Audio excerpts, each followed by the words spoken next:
ए या मागे सरा गाडी मागे मागे बापू बापू बाबा नमस्ते आहेत का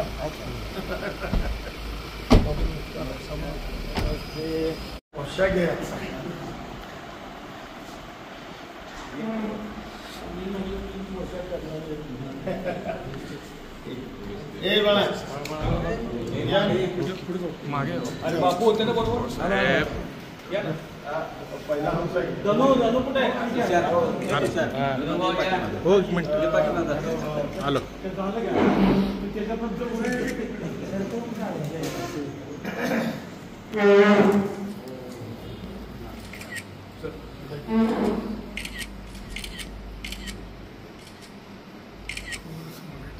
हॅलो दादा मागे थोडं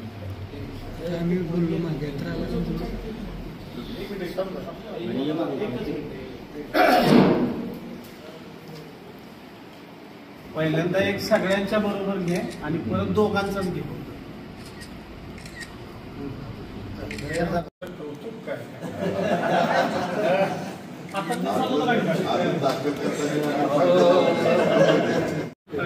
तुझ्या आजारात पाणी त्यांनी केली ट्रीटमेंट तुझे हो त्यांनी म्हणजे मला सांगितलं ह्या डॉक्टर आणि त्या डॉक्टरला गेलो मारणाचं ते वाईट आहे काम बसा की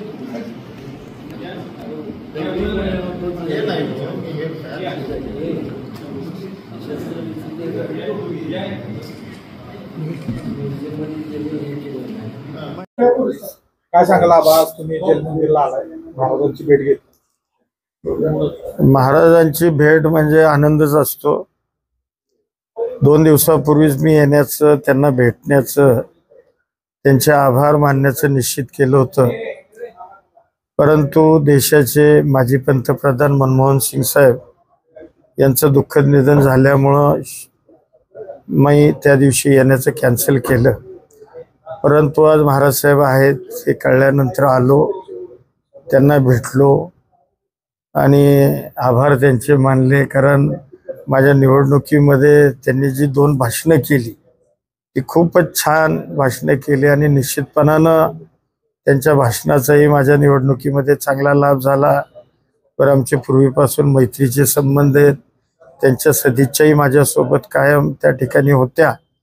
आणि त्यामुळे चांगल्या पद्धतीचं निवडणुकीत यश आलं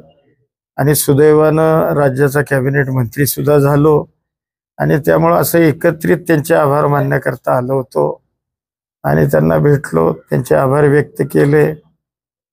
आणि त्यांनी माझं अतिशय आनंदानं या ठिकाणी स्वागत केलं त्याबद्दल त्यांनाही मनपूर्वक मी या ठिकाणी धन्यवाद देतो बस एवढंच काय सांगाल तुमचं भाषण गाजलं होतं आबांची कॉलर टाईट करा म्हटलं तुम्ही आज ते कॉलर टाईट करून आले एक आपण सगळ्यांनी पहिलं म्हणजे आहे ना आता जलमंदिर म्हणजे काय असं वेगळं काय हे नाही आणि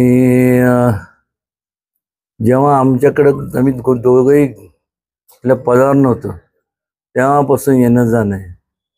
आणि हे आबांचंच घर आहे त्यामुळं फार म्हणजे असं काय नाही माझा मित्र माझ्या घरी आला त्याच्यात मला फार आनंद वाटला मोस्ट वेलकम आणि दुसरी गोष्ट म्हणजे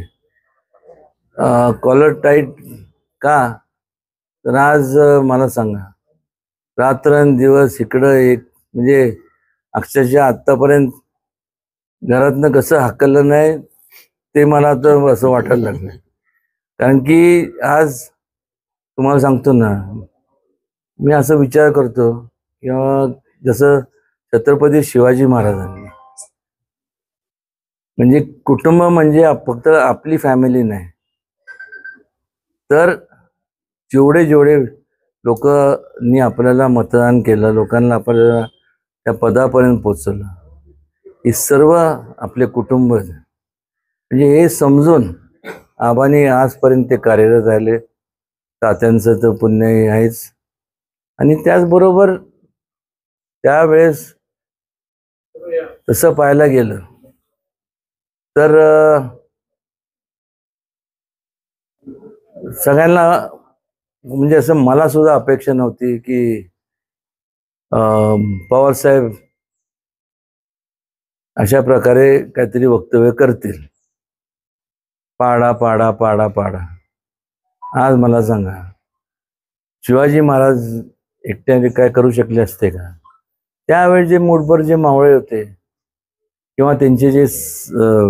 मित्रमंडळी होते, सहकारी हे ते, त्यांच्या जोरावरती संपूर्ण स्वराज्याची स्थापना झाली. आणि म्हणून पवार साहेबांनी एकटं काय स्वतः हे संपूर्ण त्यांचं एकट्याच्या जोरावर केलं नाही. त्या काळापासून ज्या ज्या लोकांनी त्यांना नेता म्हणून मानलं किंवा एक आपलं म्हणजे त्यांची पाठराखण केली, त्यापैकी लक्ष्मणराव तात्या होते. आणि जेव्हा एवढं केल्यानंतर कुठंतरी आपण आता जर काही आपण बोलायला लागलो, बरं काम नसतं केलं तर मी समजू शकलो असतं. एवढं काम करून खरं तर मी मला माझं प्रामाणिक मत आहे की एकंदरीत त्यांचा राजकारणातला जो अभ्यास आहे आणि सगळ्यात सिनियर मोस्ट, केवळ मला वाटतं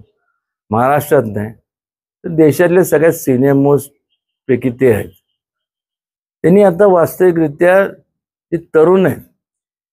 प्रत्येक वेळेस आपण म्हणतो तरुणांना वाव दिला पाहिजे, वाव दिला पाहिजे. वाव देण्याचं काम आणि त्यांना मार्गदर्शन तेवढ्याच त्याचं मार्गदर्शन करण्याचं काम खरं आदरणीय पवारसाहेबांनी करणं गरजेचं आहे. पक्ष कुठला पण असू दे, शेवटी लोकप्रतिनिधींनी कसं लोकांचं प्रगती कशी व्हावी ह्याच्यावर त्यांनी तो एक विचार मनात ठेवून त्या प्रकारे केलं पाहिजे. म्हणजे ॲल्गोर ज्या वेळेस ॲल्गोर पडला, खरं पडला नव्हता, अमेरिकेच्या इलेक्शन मी तो निवडून आला होता, पण तो भाग सोडून द्या. त्यानंतर त्यांनी ग्लोबल वॉर्मिंगवरती जसं केलं, तर माझी तर खरं प्रामाणिक इच्छा आहे की पवार साहेबांनी आता एक पितृतुल्य ते आहेच, त्या नात्याने ठिकठिकाणी त्यांनी लोकांना म्हणजे तरुणांना प्रोत्साहन देण्याचं काम की बाबा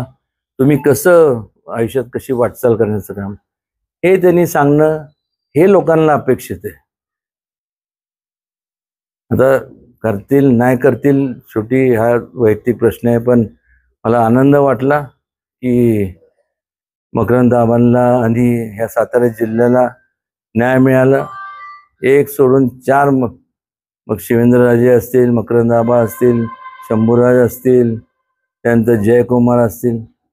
आज या सगळ्यांना एवढे चांगले खाते मिळालेत. निश्चितपणे त्यांच्या हातून चांगल्या लोकांची सेवा होईल याच्याबद्दल माझ्या मनात ते मात्र शंका नाही. केवळ या जिल्ह्यासाठी नाही, संपूर्ण महाराष्ट्राचं कौतुक करेल याबद्दल अक्षरशः सांगतो ना, कारण की सातारा जिल्ह्याची जी परंपरा आहे, तो वारसा आहे, तोच या संपूर्ण या